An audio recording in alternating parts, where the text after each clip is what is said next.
திரு ஸ்டாலின் அடிக்கடி குறிப்பிடுகிறார்.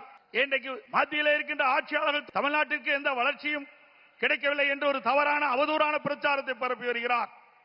நாம் சிந்தித்து பார்க்க வேண்டும்.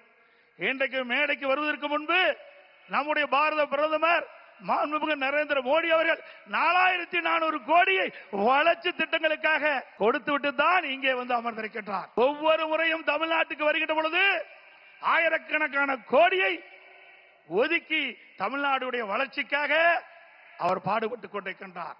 வேண்டுமென்ற திட்டமிட்டு அரசியல் காழ்ப்புணர்ச்சியின் காரணமாக இன்றைக்கு மத்திய அரசை திட்டமிட்டு அவதூறு பிரச்சாரத்தை பரப்பி வருகிறார்கள். திரு ஸ்டாலின் அவர்களை 15 ஆண்டு காலம் மத்தியில் ஆட்சி அதிகாரத்தில் இருந்தீர்கள். தமிழகத்திற்கு எந்த நிதியை கொடுத்தீர்கள்? என்ன திட்டத்தை கொண்டு வந்தீர்கள்? அதனால் தமிழக மக்கள் எந்த ஏற்றம் பெற்றார்கள் என்று உங்களால் சொல்ல முடியுமா? குடும்பத்தில் இருக்கின்ற உறுப்பினர்கள் மத்தியிலே அமைச்சராக வந்தார்கள், அதிகாரத்திற்கு வந்தார்கள், கொள்ளையடித்தார்கள். அதுதான் உங்களுடைய கட்சியினுடைய நிலைப்பாடாக இருந்தது.